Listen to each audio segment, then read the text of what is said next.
As correntes, naturalmente conhecidas por nos aprisionar ou aprisionar coisas, elas têm muitos sentidos. A gente pode falar sobre correntes de água, correntes que levam, que trazem, correntes positivas. Por que falar sobre as correntes que nos prendem, não é mesmo? Hoje falaremos sobre as correntes teóricas da biblioteconomia. Vamos falar um pouco sobre o texto de Carlos Alberto Ávila de Araújo, Casal. Olá, amigos! Eu sou Gabriel Barcelos, somos parte do PET, Programa de Educação Tutorial da Biblioteconomia da Unirio. Sou aluno aqui, hoje estou aqui com o Tarso. Olá pessoal, sou Tarso Freire, aluno da Biblioteconomia de licenciatura aqui da Unirio, colega do Gabriel, do Programa de Educação Tutorial de Biblioteconomia da Unirio. Estamos aqui com a nossa tutora Jaqueline Barradas, também do PET, né? Muito obrigado por estar aqui, professora. E nós temos uma convidada especial demais aqui com a gente hoje, que a nossa tutora vai introduzir. Pessoal, olá.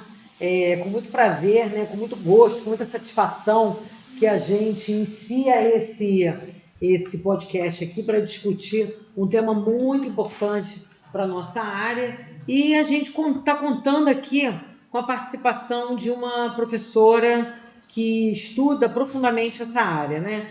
É a professora doutora Márcia Feijão de Figueiredo. A Márcia é bibliotecária, formada aqui na Unirio em 2007, tem mestrado e doutorado na ciência da informação pelo IBIT, em convênio com a UFRJ. A Márcia atualmente é professora adjunta do Departamento de Processos e Técnicas Documentais, DPTD, também aqui da Unirio. Ela é professora nossa aqui desde 2021, que ela colabora conosco. A Márcia tem uma vasta experiência em biblioteca escolar e também já foi gestora dos sistemas de biblioteca. Então, gente, a gente está aqui hoje usufruindo do conhecimento da Márcia para poder descortinar um texto que a gente estuda lá no início da graduação, né? Um texto da área de fundamentos da biblioteconomia. E por isso a gente chamou a Márcia aqui. Márcia, muito bem-vinda ao nosso podcast, tá? Você tem aqui um panorama para fazer para os nossos alunos, né? Nós estamos todos ansiosos para te ouvir e para te arguir, ok? Fique à vontade. Obrigada. Boa tarde a todos os presentes da mesa, a plateia. Fico feliz com o convite, feliz de conhecer o projeto PET de perto, né? Sempre ouvi falar, vi nas redes sociais a divulgação do projeto, mas eu nunca tinha participado de nenhuma atividade. Então, fico feliz com o convite e eu vou fazer da seguinte maneira. Eu vou primeiro falar um pouquinho sobre o autor que vocês escolheram, né? Para depois a gente falar um pouquinho sobre o texto, tá bom? Eu separei aqui porque eu acho que a maneira mais interessante de você começar a leitura de um texto é conhecendo o autor do texto. É a melhor maneira, porque aí você compreende por que ele adota aquele estilo de escrita, por que ele usa aquelas referências na obra, isso tudo vai ajudar.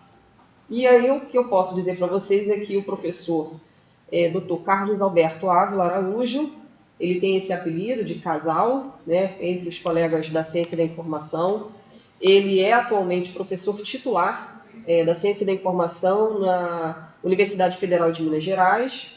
E ele sempre teve, ao longo da carreira de pesquisa dele, da parte de pesquisa dele, uma ênfase nos estudos de epistemologia, tanto da ciência da informação como nas áreas correlatas, né? Ciência biblioteconomia, arquivologia, museologia. Então ele tem já por hábito buscar correntes teóricas e filosóficas da área. Uma outra observação é que ele participou da construção curricular de alguns desses cursos na UFMG. Então eu acho que um pouco disso aparece nesse texto que vocês escolheram, de correntes teóricas da biblioteconomia. E uma última observação que eu tenho antes de ir para o texto é uma coisa um pouco mais contemporânea sobre ele. Nos últimos anos, a gente passou a ter algumas discussões sobre desinformação, infodemia e pós-verdade. E ele, como é um autor muito atento a toda a parte teórica, né, que acontece tanto na ciência da informação como na biblioteconomia, ele passou a ir para esse caminho da infodemia, da desinformação e da pós-verdade, tá? Para contextualizar, né, tanto a mesa como a quem nos ouvir ou nos ver no podcast, a desinformação ela já existia há algum tempo, mas ela ganhou força, né, tanto no contexto jornalístico como até no nosso meio, com as eleições americanas, onde o Trump foi eleito, né, e o conceito de pós-verdade também. Foi inclusive uma palavra do ano no dicionário inglês. Eles elegem uma palavra do ano e a palavra pós-verdade, ou foi em 2016 ou 2018. E infodemia é um conceito que ele também tem trabalhado, que é de informação sobre a pandemia, o infodemia. Já foi tema de competência e formação e ele tem trabalhado com isso. Dito isto, eu vou agora para o texto, falar um pouquinho sobre o texto que vocês escolheram e depois a gente conversa, né, faz algumas observações. Primeiro, é muito interessante a escolha que vocês fizeram, é um texto clássico, tanto para o curso de graduação, mas eu acredito que seja interessante para pós, porque o Carlos Alberto, curiosamente, não é bibliotecário, ele é comunicólogo. Então, eu acho que isso fica muito claro na escrita do artigo, porque ele é um texto muito didático, muito assimilável e, por outro lado, também ele não aprofunda as correntes que ele traz, né, os fundamentos que ele traz, porque ele não é bibliotecário. E nós somos uma comunidade prática, ainda que façamos alguns estudos epistemológicos, busquemos alguns fundamentos, nós somos pessoas de aplicação. Então ele não vai para esse olhar da aplicação, ele vai permanecer nessa parte teórica da pesquisa, tá bom? Na introdução, ele apresenta um pouco da história das bibliotecas e das práticas, tá? E depois ele começa a falar dessa diversidade, da riqueza do campo da biblioteconomia, e no segundo parágrafo ele fala que o objetivo do texto é apresentar uma sistematização dessa produção científica sobre os fundamentos da biblioteconomia. E ele traz um agrupamento de teorias e reflexões que depois a gente percebe que se fundamenta em 4 eixos. Esses eixos, né, a gente vai ver mais à frente, em alguns momentos eles são concomitantes, tá? Eles não são, não aguardam acabar um momento para começar outro. Em alguns momentos esses eixos eles se entrelaçam e a gente percebe isso numa prática profissional. Ele percebe o seguinte, que ao longo do século XX há uma intensa aproximação entre os campos da biblioteconomia e da ciência da informação, mas depois eu acho que fica mais claro as correntes teóricas de cada área. Aí vamos lá. No ponto 2, né, na seção 2 do artigo, ele fala das origens da consolidação científica. E ele fala do início, né, o início da área, uma preocupação em produzir registros materiais sobre a interpretação que o homem tem do mundo, e posteriormente é que a gente começa a ter as coleções de bibliotecas. Depois ele passa a ter espaços específicos, porque antes a biblioteca ela era uma coleção que ficava em caixas, né? E eram materiais que não são os materiais contemporâneos. Só depois é que a gente passa a ter, dentro da percepção do autor, os espaços físicos chamados bibliotecas.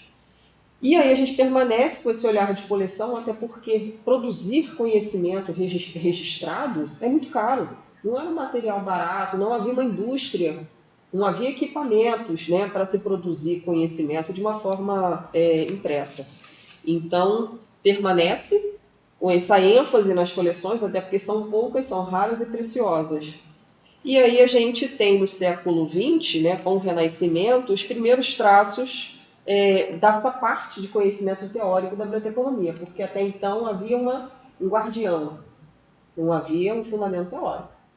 Posteriormente, né, no século XVII, o autor ele aponta algumas regras, né, voltadas para preservação, guarda de obras, conservação física, estratégia de descrição, e ele aponta o Gabriel Naudet, né, que publica em 1627 uma obra e aí que marca a transição da biblioteconomia empírica, ou seja, uma biblioteconomia das práticas, dos costumes, da guarda, para uma prática profissional mais moderna. Quando a gente chega no século XVIII, o autor ele aponta que houve revoluções, tanto francesa como as revoluções europeias, que a francesa aconteceu de 1789 a 1799, e as revoluções burguesas na Europa ocorreram em 1848. Ele aponta que há uma mudança do regime para a modernidade e que nesse momento começam a surgir as bibliotecas nacionais. Vamos lembrar que aqui no Brasil, a biblioteca que vem, né, com a família real, é a Biblioteca da Corte, né? Ainda não há uma Biblioteca Nacional no Brasil. Porém, olha que interessante, eu anotei aqui, até para não perder o gancho, isso é uma inserção minha no diálogo que eu estabeleci com o casal, porque eu acho que o legal do texto, além de você conhecer o autor, é você dialogar com ele. Eu trago aqui que a Lei do Depósito Legal, né, que tem a ver com a Biblioteca Nacional, é um decreto de 1907.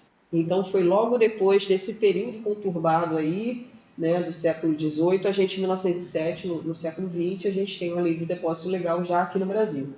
Ainda no século XIX, a gente começa a ter uma consolidação das teorias e das regras de catalogação e da classificação bibliográfica. E aí o autor ele traz alguns autores que trazem regras, né, para catalogação e para classificação.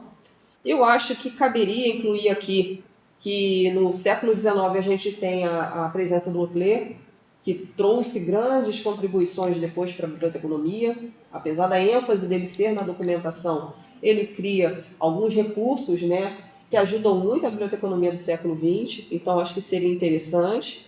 E aí ele coloca aqui que esse modelo de procedimentos técnicos privilegiam, né, a catalogação e a classificação, e eu acho que caberia colocar aqui a biblioteconomia americana, porque a biblioteconomia francesa tinha um olhar mais de erudito, né, e pensando até em outros tipos de materiais, mas a biblioteconomia americana ela tem uma ênfase na técnica, no padrão, na adoção de padrões de catalogação e classificação. Então a biblioteconomia francesa ela é mais focada nessa questão da documentação? Não. A biblioteconomia francesa ela tem mais assim, um olhar erudito, de formação do bibliotecário, sabe? O bibliotecário com mais estofo, com mais erudição. Mas a americana tem uma ênfase na técnica. E aí eu recomendo, né, ele não citou, mas eu recomendo a Marlene de Oliveira. Ela tem alguns artigos, né, eu não lembro se chega a ter um livro, mas eu sei que ela tem alguns artigos que falam da história da biblioteconomia brasileira, mostrando a influência tanto da biblioteconomia francesa como da americana, tá bom? E aí, continuando, o autor é interessante porque, ao mesmo tempo que ele usa 4 eixos para fazer o desenvolvimento do texto dele, ele vai também apontando dentro algumas sistemáticas. E aí ele apresenta algumas regras, né, 3 movimentos, melhor dizendo, sobre o paradigma da área, e aí ele fala que houve uma perspectiva patrimonialista para os tesouros que devem ser custodiados, ressaltando a importância da produção simbólica humana, na página 43, e que a entrada na modernidade enfatizou as especificidades da instituição biblioteca, que devia ter estruturas organizadas e rotinas estabelecidas para o exercício da custódia, ainda na ênfase da guarda do material. E a fundamentação positivista, porque quando você pensa em técnicas, você tem um olhar um pouco mais funcional, um pouco mais positivista, e a ênfase continua sendo nas coleções. E aí ele apresenta que ao longo do século XX, né, foram se desenvolvendo pesquisas, reflexões e estudos em diferentes países e realidades que foram gradualmente conduzindo à superação deste paradigma, né, da guarda, da função, e aí abrindo os problemas da biblioteca para outras questões que são mais complexas. E aí a gente começa a trazer os 4 eixos que o autor aponta nessas correntes teóricas da biblioteconomia. E aí ele traz o primeiro eixo, que é o aporte do pensamento funcionalista, que é uma expressão do positivismo, ou seja, essa ênfase na técnica, na regra. E aí ele traz, né, ao longo do texto, o Edson Nery da Fonseca, apresentando isso que a gente já conversou, né, que eu apresentei agora para vocês, que havia uma ênfase nas coleções. E no final do século XIX surgem os primeiros manifestos e iniciativas que evocavam mudanças no modo de se conceberem bibliotecas. E a gente ouve palavras que até hoje a gente ainda trata como novidade. Os adjetivos como viva, dinâmica e ativa. Até hoje nós, tanto alunos, né, como professores, a biblioteca tem que ser mais viva, tem que ser mais dinâmica, tem que ser mais ativa. E aí o autor apresenta que isso lá no início do século XIX já havia esse interesse em mudar um pouco a concepção de pensar só no funcionalismo, só na coleção, só no olhar interno, né? O olhar sempre para dentro daquele lugar e não para quem frequenta ou para fora daquele lugar. E aí o autor continua, ele traz o Lácio de la Vega falando desse pensamento funcionalista, que o autor, o Lácio de la Vega, ele argumenta que inicialmente as bibliotecas eram instituições voltadas para a conservação dos livros e que naquele momento, década de 50, estavam passando a se constituir como instituições pedagógicas ativas, verdadeiras universidades populares. Isso que eu achei muito interessante, que foi só na década de 1950 que a biblioteca começa a evoluir para ser uma instituição de caráter pedagógico e social, né? Antes ela era mais focada em depósito de documentos científicos. Eu acho que tem várias nuances aí que a gente percebe como profissional e pegando a história do Brasil em específico.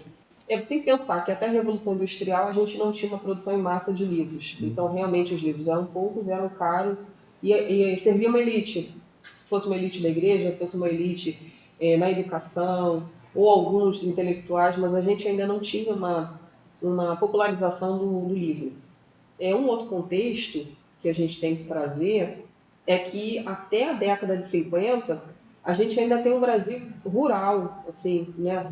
Grande parte do país ainda é muito rural. A gente está no pós-guerra, né? No pós-guerra. É quando veio a industrialização do Brasil. Exatamente. 50, 54. Quando era Vargas, né? Era Vargas, o Usina Siderúrgica Nacional. Foi quando houve uma preocupação de industrializar o país. Então, isso tudo foram acordos internacionais que aconteceram e que começou a coisa a movimentar por aqui, gente. A gente está falando de um texto que traz um histórico mundial, mas quando a gente posiciona aqui no nosso quintal, a gente vê que algumas adequações têm que ser pensadas, né? A gente estava sendo uma guerra no mundo. E aqui no Brasil, a gente só buscando se industrializar. E o processo de democratização do conhecimento demorou mais um tempinho, né? Exatamente. As agências de fomento chegam no Brasil nessa época também. O IBGE 50, o IBBD em 54. Exatamente. FGV nasce na década de 40. Exatamente. Então muita coisa começou a acontecer. E nesse encalço aí vieram as bibliotecas públicas. Que também, as bibliotecas públicas também são dessa década. A Biblioteca de Campo Grande é de 52. A Bica, no MEIA, 52 também. 52 também. Então, é quando elas começam a surgir como equipamentos culturais para atender a um público começava a se alfabetizar. A gente ainda tem isso. Pois é, que as bibliotecas chegavam, né? Mas não tinha, as pessoas não acessavam, era elitizada, né? Essa era uma grande questão. O letramento, o alfabeto, alfabetizar ainda era fora, não era democrático.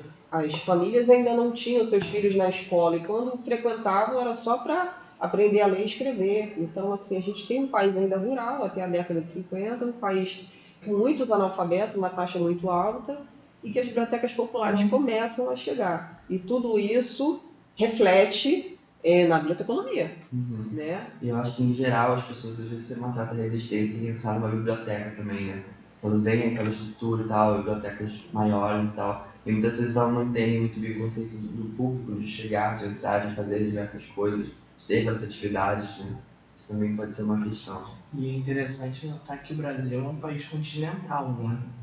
Continental no sentido que nós temos regiões totalmente diferentes uma da outra. Então, o nosso litoral é totalmente populoso, que ficam as zonas elitizadas, que logo depois de Era Vargas vem o governo de Juscelino Kubitschek, que tem a proposta de urbanizar o Centro-Oeste, com a criação de Brasília, a migração das pessoas saírem dos litorais para povoar o centro do país, também com a proposta de acabar o analfabetismo. Com a urbanização, a gente tem criação de escolas, criação de corpos de apoio do governo que acabam com o analfabetismo, levando bibliotecas para dentro do país.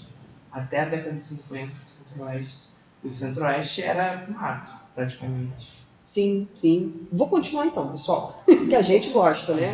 A gente se empolga. Vamos lá. E aí os autores, né, começam a trazer esse pensamento, sair do pensamento funcionalista, sair do pensamento positivista e começar a pensar numa biblioteca aberta ao público, de forma gratuita, horas fixas Ele diz que surge aqui no século XVII, mas a gente de fato só tem esse tipo de situação muito tempo depois.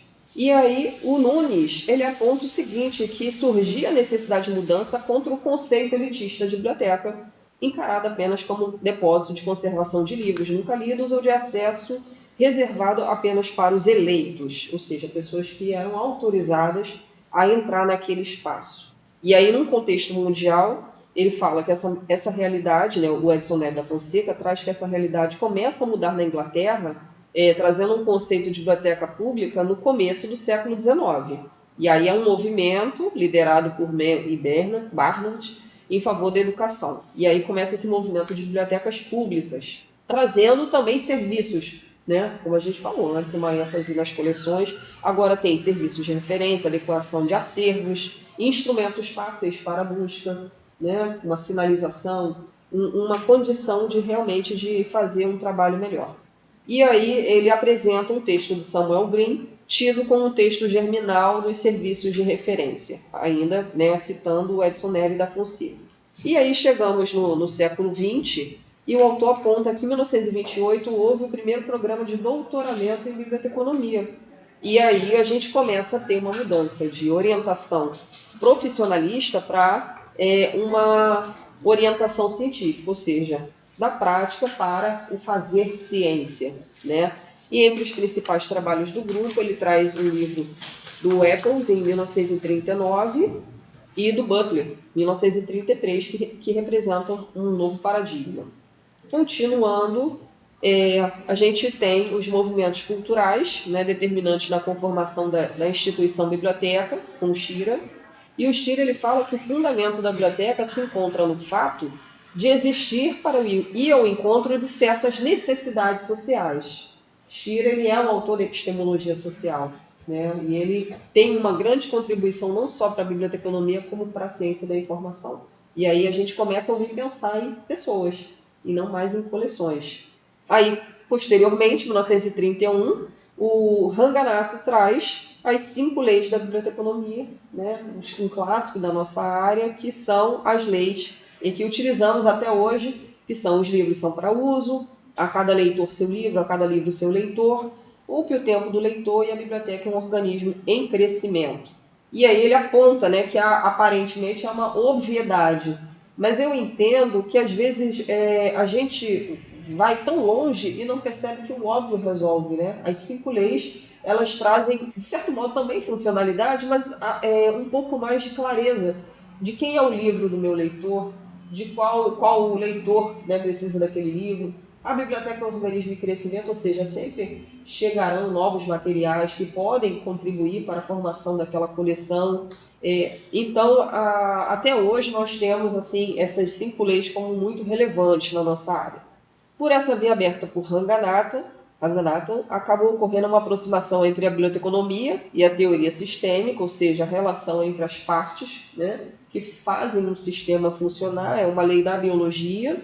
E aí ele traz o seguinte, que a biblioteca funciona como um sistema composto por subsistemas de entrada, seleção e aquisição, descrição e representação, organização, armazenamento, ou seja, o tratamento da informação, e de saída, análise de questões, busca e recuperação e disseminação, e avaliação, entrada, processamento técnico, saída, essa parte de referência, né, e de serviços, né, produtos e serviços da biblioteca, e avaliação. Aí vem o segundo eixo do autor, que é o eixo de perspectiva crítica. Só temos que notar o seguinte, o primeiro eixo está falando de bibliotecas, né, dentro de uma perspectiva funcional, o segundo eixo também está falando de biblioteca. Só que nessa perspectiva crítica, a biblioteca ela vai ter o elemento da ação cultural. Ela não fica mais pensando apenas no contexto de funcionalidade, mas dos serviços que ela pode, né, ter mais de mediação, de deixar a pessoa aprender a utilizar aquele espaço e não o bibliotecário como alguém que delimita ou encaminha, né, o usuário. Essa abordagem, que é o pensamento crítico, se construiu tanto numa crítica, no paradigma patrimonialista, quanto a corrente funcionalista. O seu ponto de partida, essas são as palavras do Carlos Alberto, tá? é uma concepção da realidade humana como fundada no conflito, na luta de interesses entre atores em posições desiguais por condições de domínio e legitimidade. Ou seja, nesse ambiente muito mais complexo do ser humano, não cabe o bibliotecário determinar o que o usuário tem que fazer dentro daquela biblioteca ou como a biblioteca tem que agir. Na verdade, tem que promover aquele ambiente para a formação do cidadão. E aí, nesse contexto, né, ele traz que, num primeiro momento, desenhou-se um conjunto de práticas voltadas para a população excluídas ou marginalizadas. E aí algumas práticas ele aponta aqui: extensão bibliotecária, carros de biblioteca, serviços de caixa estante, que até hoje a gente ainda trata como novidade, né? É curioso, a biblioteconomia ainda não trata isso como uma coisa que deveria ser normal. Ônibus biblioteca, barco biblioteca, geladeira de livros, são coisas que já tem bastante tempo de prática para trazer a biblioteca para outros ambientes, né? Sair do espaço físico e ir para um outro espaço. Que são importantíssimos para zonas mais pobres, carentes, rural principalmente. Carro biblioteca em zonas rurais é importantíssimo, porque às vezes as pessoas moram ou muito longe da biblioteca da cidade, ou moram em cidadezinhas que não tem biblioteca e tem aquele carro ruralzinho que fica lá espalhando os mesmos livros de sempre, mas que fazem diferença. E traz junto não só a questão de levar os livros, mas de alguma atividade de contação de história, de música, de atividade literária mesmo. E às vezes, né, por ser uma coisa mais dinâmica, pode ir em todas as escolas daquele lugar. Ou pode ir na associação de moradores, pode ir em outros lugares, né? Houve uma aprofundação das discussões sobre a ação cultural e biblioteconomia no Flusser, que ele aponta, né? O autor, que o Araújo cita, o Flusser, ele apresenta duas possíveis ideias de cultura, que seria o conjunto de artefatos, portanto um acervo, e o outro como representações e visões de mundo e práticas sociais. E aí o bibliotecário, né, o trabalho do bibliotecário para ele traz que seria a biblioteca como um instrumento de ação cultural. Eu gostei também muito da expressão que ele traz desse conceito de biblioteca como um centro de cultura, que ele traz o termo do Milanese, Luiz Milanese. Esse livro é A Casa da Invenção, do Milanese. Milanese escreve alguns livros sobre bibliotecas. E é interessante porque a gente já teve, né, como referência as bibliotecas Parque, que são centros de cultura na Colômbia, e a gente teve uma experiência aqui no Rio de Janeiro algum tempo atrás, mas assim, hoje não é mais a proposta original, né? Mas houve essa ideia da biblioteca como um centro de cultura e um pouco mais assim, com mais amplitude do que o modelo tradicional. Posteriormente, ainda dentro desse eixo, ele traz alguns autores franceses falando sobre o escrito e o documento, sobre o conhecimento que existe a partir de um uso, a partir da perspectiva de um usuário.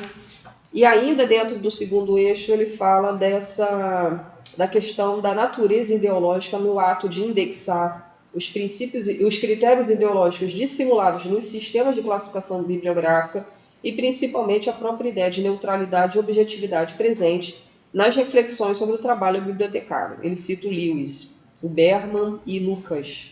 E aí é interessante, né, esse apontamento da natureza ideológica e dos critérios ideológicos no ato profissional, ou seja, a adoção de termos vai conduzir um modo de trabalho. O modo, né, o jeito que eu utilizar a classificação também vai apontar um modo de trabalhar. E essa questão da neutralidade e objetividade, porque, assim, ao meu ver, toda pessoa ela tem uma formação intrínseca de vida, de valores, de leituras e de convivências e de lugares que ela traz em si que não a torna em condições de ter neutralidade nas ações que ela tiver. E aí o terceiro eixo que o autor aponta é o eixo do sujeito. Primeiro a gente falou da função, depois a gente falou do olhar crítico, né, da teoria crítica, a gente vem para a perspectiva do sujeito. Professora, pensando mais nesse tempo dos acontecimentos, foi qual ano, mais ou menos, qual década que aconteceu essa segunda corrente? Então, só voltando aqui, para não me perder. Como eu falei, existem eixos que, na verdade, ocorrem em determinados momentos em concomitância um com o outro. Tá? Quando a gente fala da teoria crítica aqui, a gente está falando da década de 80 do século XX, que foi o momento que o Brasil vivia um processo de redemocratização. Quando a gente fala de Brasil especificamente, mas ele cita alguns autores que não são brasileiros, mas são autores que também foram mais ou menos nessa época. Ele cita o Flusser de 83, Milanese de 97, Brito de 83. Desse grupo de franceses que fazem pesquisa sobre a perspectiva do escrito, são autores franceses. O Stivals ele faleceu tem pouco tempo. Então, ainda já é muito próximo desse tempo contemporâneo que a gente tem. Por isso que não dá para dizer que o eixo, na verdade, é um período demarcado. Existem ações que são até hoje contemporâneas e em algum momento elas nascem com outros eixos, tá? Eu fiquei com essa dúvida porque é um eixo que é muito caracterizado por o bibliotecário atendendo a necessidade do leitor, em vez de dizer para ele que ele tem que ler. E eu fiquei pensando como é que foi a relação dessa corrente com a ditadura no Brasil. Então, o autor aponta que foi depois da ditadura, foi quando começou a democratizar. Aí a gente volta a pensar no Brasil que saiu da ditadura, ainda com um número de pessoas assim, com pouca formação acadêmica ou apenas alfabetizados, né? Você está falando de década de 80 e a gente está falando de um momento que ainda não há um estímulo ao senso crítico. Você tem que ficar dentro de um enquadramento pensado pelo Estado. Então, por isso que eu falo que são eixos que em determinados momentos eles acontecem ao mesmo tempo. Quando a gente vem aqui para os estudos de sujeito, que é o estudo de usuário, no terceiro eixo, ele está na mesma época que essa perspectiva da teoria crítica. Aí, só começando aqui, e aí a gente pode tentar fazer esse diálogo, o autor ele traz o seguinte, que uma tradição de estudo se constituiu a partir tanto da crítica quanto aos estudos funcionalistas, como aos críticos, na medida em que ambos tendiam a ver apenas a ação das bibliotecas, ou seja, a perspectiva funcionalista, sobre a sociedade e os indivíduos, estes tomados apenas como seres passivos, meros receptáculos de informação. E foi no resgate ao papel do sujeito ativo e no estudo de suas apropriações, suas diferentes necessidades e usos, que se desenvolveu toda uma perspectiva de estudos, os estudos de usuários de bibliotecas. Eu me lembro que na ciência da informação, a gente já tem na década de 70 estudos voltados para o comportamento de informação. Mas era mais no âmbito da pesquisa. Da busca da informação. Dos pesquisadores, Dos né? pesquisadores. Não do público. Não é do público. Geral.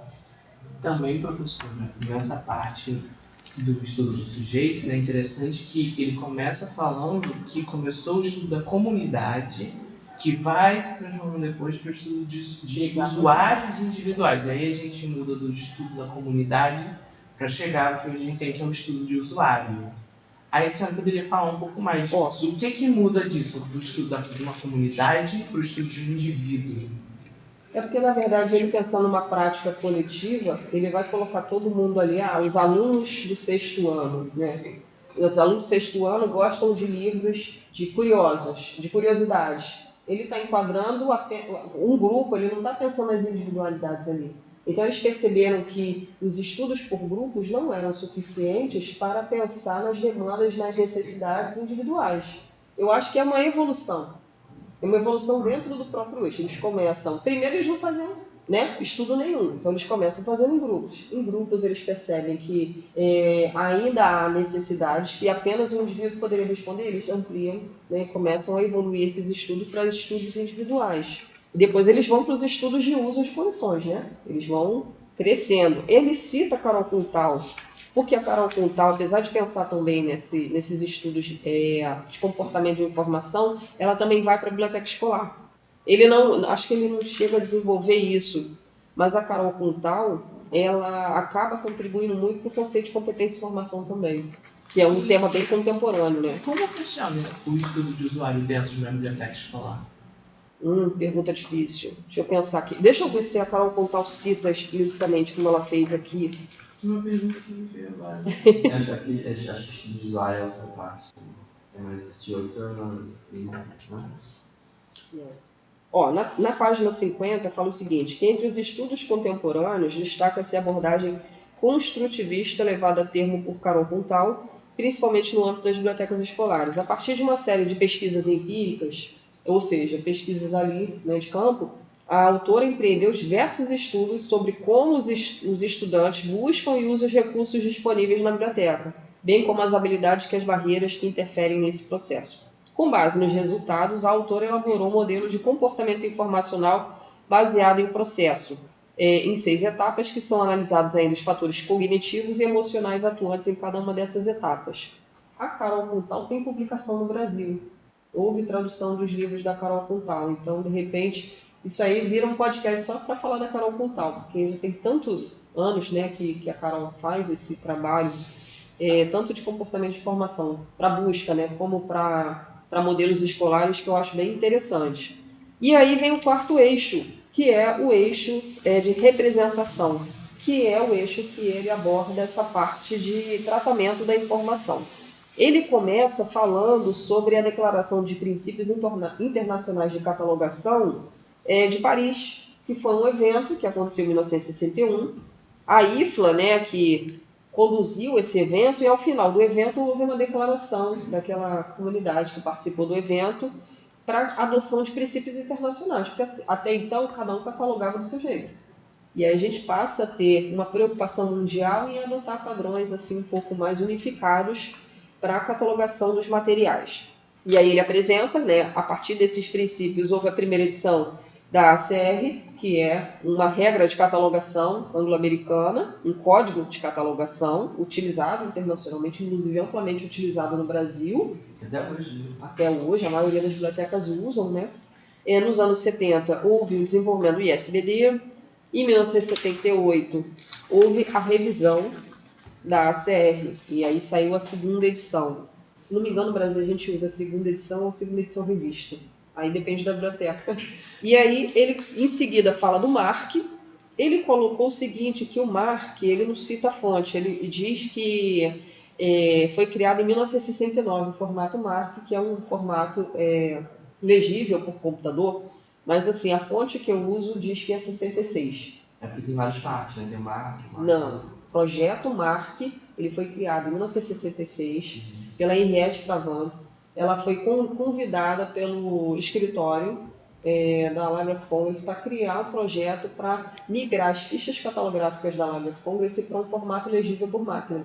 Ela cria o projeto, no ano seguinte ela consegue migrar 50 mil registros para esse projeto e depois ela vai aprimorando. Aí na década de 70, o formato MARC passa a ter vários. Aí passa a ter o Datacalc, que era o utilizado pelo Brasil, tinha o SMARC, o SMARC era do Reino Unido, então MARC Canadá, Unimarc, MARC 21, e aí há realmente uma série de criações, de evoluções do MARC, e depois a gente passa a ter um pouco de... Novamente, né, a gente volta a unificar, por exemplo, o Brasil usa, em grande maioria, o MARC 21. Mas... Márcia, Oi. Isso já mostra para a gente uma tendência, né, que vai se esquadrinhando aí, de cooperação internacional. Né? Tudo isso não aconteceu à toa. Aconteceu porque havia uma necessidade de cooperar, vindo a reboque aí da pesquisa científica, ou seja, como é que a gente troca? Né? O formato universal, ele visa exatamente isso.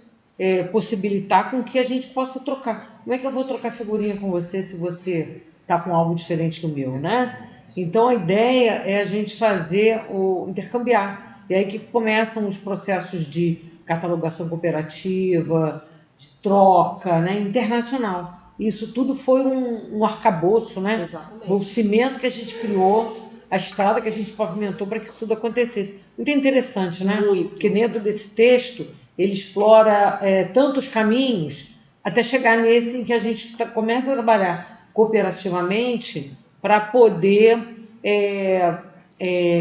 como se fosse um precursor de tudo que a gente vive hoje. Que hoje a gente não vive um mundo totalmente cooperativo em relação... Hoje a gente tem uma ênfase nos dados. Exatamente. E como é que a gente troca se a gente não estiver dentro do mesmo formato, dentro do mesmo padrão, né? Isso foi um precursor de tudo que a gente vive hoje. Olha que para a gente entender como as coisas acontecem hoje, a gente tem essa historinha contada aqui, passado, né? Muito legal isso. Que Vou trazer outra sugestão. Olha eu mostrando aqui a mesa, né? A Nancy O'Donnell, ela tem publicações sobre a Lídia Sambaqui. Sim, E a Lídia Sambaqui, ela pensa em cooperação na década de 40. exatamente. A gente divulgou um post sobre a Lídia Sambaqui semana passada no Batendo Perna, Ai, maravilhoso. que é uma edição que a gente está, a programação que a gente está fazendo agora, resgatando quem é quem na biblioteconomia. Porque a gente teve nomes clássicos, né, da nossa área, que se a gente não for lá buscar no fundo do baú, eles acabam ficando esquecidos. Aí nós começamos uma série lá no Batendo Perna, falamos da Lídia Sambaqui semana passada, falamos essa semana de Xavier Placé, e toda semana a gente vai buscar um clássico Muito desse. legal. Importante, né, gente, trazer luz para esse povo A que Lídia, por nos exemplo, ainda não vinha inspira para até tecnologia, hoje. né? É, A Lídia ainda não vinha para tecnologia, mas ela já tinha essa visão pioneira de falar de cooperação. exatamente. Lá em 52, se não me engano, ela escreveu para uma revista do Serviço Público sobre o serviço que ela já coordenava um serviço de cooperação feito pelo SIC, né? É muito interessante, gente. A Sambaqui não foi citada aqui porque ele está um pouco mais internacional, mas a gente conversa, como eu falei, o diálogo. A gente inclui um povo aqui nesse texto, né? Inclui, esse é o diálogo. A gente convidou ele para conversar com a gente. Exatamente. E aí a gente tem mais algumas situações a respeito de catalogação, né, como o Dublin Core, que vem em 95, né, um pouco mais simples do que o MARC, já pensando nas tecnologias mais contemporâneas, né, na aplicação web. O Dublin Core ele dialoga um pouco mais, o MARC ele não dialoga. Depois veio o modelo de entidade de relacionamento FRBR e tem o FRAD e o FR-SAR. Posteriormente, o autor continua trazendo algumas contribuições na parte de classificação, que é a teoria da classificação facetada, o Ranganathan, né, que traz o conceito de faceta, e que depois de algumas edições ele consegue trazer 5 categorias fundamentais para a classificação, que é o PIMEST, e depois ele fala, né, do grupo do Classification Research Group, que fala também da utilização das classificações facetadas. Professora, a senhora consegue falar um pouquinho mais do Ranganathan? Porque é um nome que a gente ouve muito na biblioteconomia, independente do curso, independente se é bacharel ou licenciatura, é um nome que a gente ouve. A gente precisa de um podcast só para ele. Ele merece. Ele merece. Eu tenho até um nome pensado aqui. Eu também. Eu também. O Ranganathan, ele é muito bom, ele é um indiano que ele acaba trazendo grandes contribuições, mas ele é um estudo bem específico sobre classificação. Ele traz uma visão do outro lado do mundo, né, gente?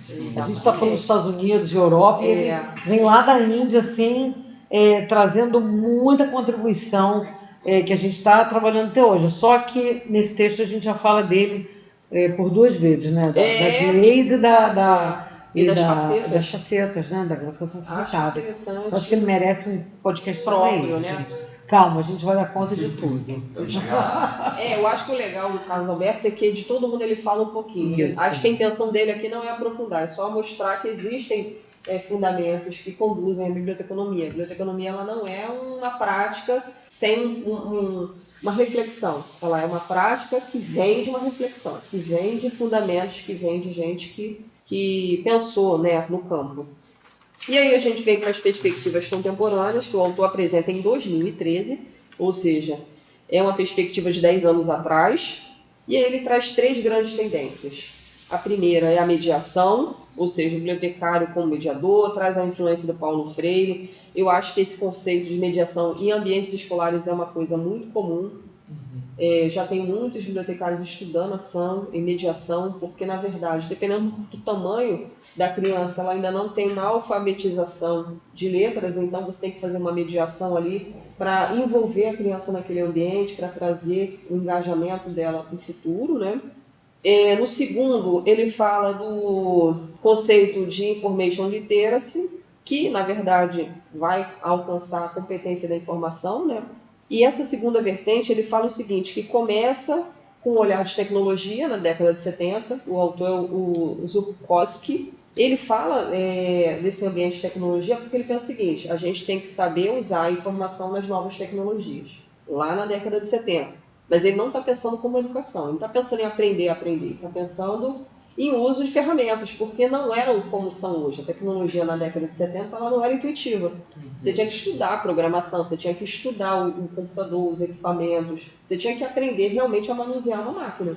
Então ele dizia isso naquela época. Com o passar do tempo, a gente começa a ter um olhar mais voltado para a educação, e aí a gente passa a falar de information literacy na perspectiva da competência, de uma ampliação do treinamento, né, de informação. Porque antigamente a gente pensava numa biblioteca da seguinte maneira: eu vou treinar o meu usuário. Você trazia ele, mostrava para ele como é que era o número de chamada, como é que estava organizado o acervo, como é que ele usava o acervo, como é que ele guardava o acervo no final, né, o item, ou deixa na mesa que a gente vai contar, como é que usava as fontes, o que é um dicionário, o que é uma enciclopédia. E hoje a gente entende que é muito maior do que isso. A gente tem que realmente ajudar os nossos usuários a compreender as informações que eles recebem em qualquer ambiente. A biblioteca ela pode participar desse processo. E aí ele cita Campelo nesse sentido, que é a Bernadette Campelo, também da UFMG.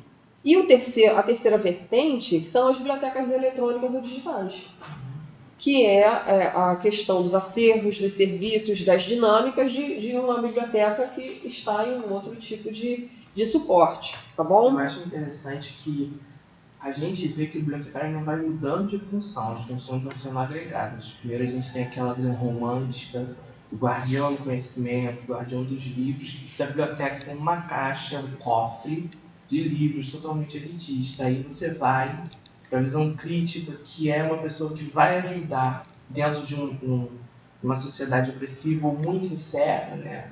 O Brasil, logo na saída da ditadura, existia muito medo, né? Eu e o Gabriel não eram nascidos, provavelmente as professoras eram muito jovens, mas se perguntassem aos nossos avós, era uma sensação de muito medo. Será que vai abrir mesmo? Será que não vai? E os bibliotecários sentiam esse muito medo. A gente conversa muito em História do Livro, o bibliotecário como censor nessa época também. Não existia uma lei de censura para bibliotecas, mas tinha um medo implícito sobre isso, que depois, agora o bibliotecário tem a função de pedagogo, uma função indireta de pedagogos, né? Eu sou da licenciatura e a gente ouve muito, eu vejo muito nas aulas de pedagogia a importância do bibliotecário dentro das escolas como mediador, como aquele que vai interligar uma disciplina à outra e como ele consegue criar um espaço rico de discussão, até em crianças pequenas, do fundamental. Educação infantil. Exatamente. Biblioteca tem que ser assim, a partir do momento que a criança está matriculada dentro de uma escola, a biblioteca tem que fazer parte da rotina dela. A criação de público, né? De hábitos. Total. Como é que você aprende a gostar de ler?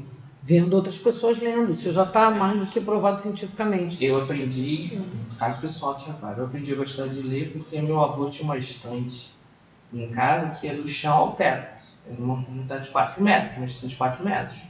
E na minha biblioteca escolar eu fui uma vez. E eu fiquei 12 anos de colégio, fui uma vez na biblioteca. Mas não tinha, ela não fazia parte do teu currículo, né? A gente tinha que marcar a hora. Não, então, isso eu estou falando. As minhas filhas, onde elas estudam, dentro do quadro de rotinas, a biblioteca está lá. A cada 15 dias elas têm que ir para a biblioteca fazer uma atividade lá, faz parte do horário de aula. O laboratório de informática faz parte do horário de aula, a aula de música faz parte do horário de aula, a biblioteca faz parte do horário de aula, a educação física faz parte da aula. A biblioteca ela tem que fazer parte da rotina da criança e não virar uma possibilidade. E eu acho que o mais contemporâneo da biblioteca escolar é realmente isso, é você ter um bibliotecário nessa função de educação muito próxima, de realmente um colaborador na formação daquele indivíduo. E aí, voltamos aqui dessa última tendência, né, a vertente da parte de tecnologia, e aí ele traz o contexto de mediação da biblioteca sendo compreendido a partir do conceito de esfera pública, o que é o LENS, né, uma nova biblioteca. E aí, como local a proporcionar condições de envolvimento e participação por meio do acesso à informação. Eu percebo, quem gosta do site da ALA, da American Library Association, eles falam muito sobre a comunidade que a biblioteca serve. Eu acho que tem muito a ver com essa nova biblioteca. É uma nova tendência aí, né? Uma nova tendência. Biblioteca mais aberta à comunidade, não só... Porque, gente, é uma coisa que a gente precisa repensar. Né? Hoje mesmo, na banca que nós tivemos de manhã, a gente conversou sobre isso.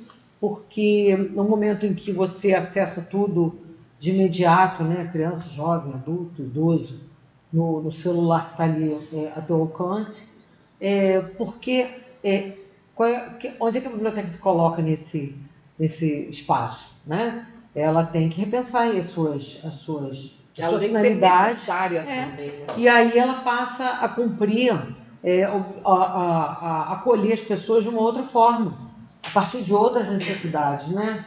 E trazer a comunidade para dentro dela. E ela se tornar um espaço vivo, dinâmico. De novo, isso que foi falado no início, né? Viva, dinâmica. Isso não morreu, pelo contrário. Isso só se fortalece hoje. A necessidade. Né? As pessoas não vão mais à biblioteca só para pesquisar ou só para ler. Elas vão muitas vezes para não fazer nada, para ouvir música, para descansar, para relaxar, para curtir o local. Eu falo né? por mim, eu vou para me concentrar. As pessoas vão para curtir o local. Eu quero um local quieto para eu ler o meu livro, não é o livro que está na biblioteca. Eu vou para um lugar para ouvir o meu podcast no meu tablet e sentar ali e ficar de boa. Entendeu? Então, é um conceito que a gente está vivendo hoje e está reaprendendo a trabalhar com esse novo conceito. Né? Há críticas, lógico, sobre isso. Não é algo neutro, não é a gente não vive tempos neutros, né, em relação a isso. Há discussão, há opiniões diversas sobre isso, mas é uma tendência. É uma tendência. Que a gente precisa compreender. Né? Não digo que a gente tem que assumir isso sem crítica, a gente tem que compreender isso e buscar nos colocar, nos recolocar, né, dentro desse ambiente. E essa foi a última O último eixo. Né? Aí ele trouxe essas... Não, ele fez os 4 eixos. Aí ele traz algumas perspectivas futuras, que foram essas 3 tendências, né? Da parte de tecnologia, que foi a última. Mediação. Da mediação. E a segunda que foi do Information Literacy, que é a competência em informação. E aí o que é interessante ele finalizar, que eu acho que ele é muito honesto, falando que esse quadro está longe de ser exaustivo. Tem tanta coisa que acontece na biblioteconomia mundial, na biblioteconomia latina, na biblioteconomia africana, na biblioteconomia americana, europeia, na brasileira, que não foi contemplado aqui. Eu acho que a ideia dele foi realmente sistematizar os eixos, né, principais que ele entende que são relevantes para essas correntes teóricas e apresentar que há, né, uma busca de refletir sempre a nossa área para que a gente também não se estagne, não tem uma estagnação, né, do nosso pensamento. É interessante que ele fala o seguinte, que a biblioteconomia, ele finaliza assim, a biblioteconomia mostra-se, por um lado, consolidada em suas escolhas e princípios já seculares, ao mesmo tempo, mostra-se dinâmica e flexível em direção às novas abordagens e capaz de se adaptar às condições históricas, culturais, epistemológicas e tecnológicas contemporâneas. Acho lindo. Fechou bem, né? Fechou com chave de ouro, né? Exatamente. Esse texto incrível, foi muito legal trabalhar ele aqui, gente. Queria agradecer a presença de todos. Muito obrigado, Márcia, por ter aceitado o nosso convite de estar aqui conosco. Com isso, nós encerramos o nosso episódio. Alguém quer acrescentar alguma coisa? Eu achei um texto maravilhoso, porque é muito interessante, porque ele fala muito, é um texto curto, é um texto que tem 18 páginas, se a gente tirar a referência, o iniciozinho dá umas 16, acho que 16, ele te dá várias referências maravilhosas, que ele fala muito com muito pouco. Eu gostei muito desse texto, simples, direto e bonito.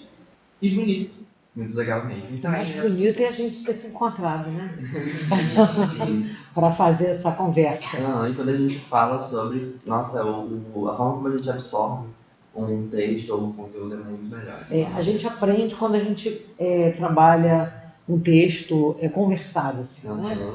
Quando a gente lê, vocês falando de coisa aqui, eu já li esse texto várias vezes, mas vocês falando de coisa aqui que eu tô assim, ué, isso tá no texto? Está no texto. Agora, com certeza, a gente não esquece mais do texto que a gente lê.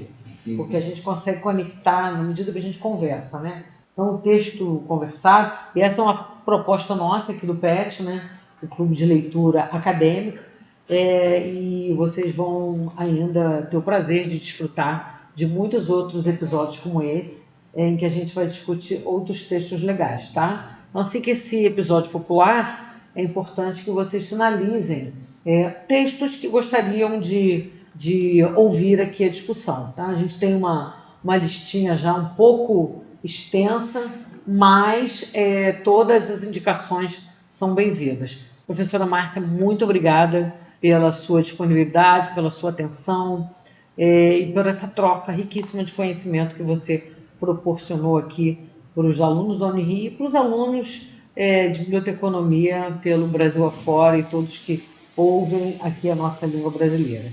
Obrigada, Tarso, obrigada, Gabriel, e o pessoal de apoio que está aqui preparando tudo isso. Obrigada, fiquei muito feliz com o convite novamente, agradeço e estou disponível. Quando quiserem me chamar de novo, estamos aí. E eu espero que esse assunto, essa conversa também acrescente muito na sua formação e no seu aprendizado aí de casa com a gente. Muito obrigado e até a próxima!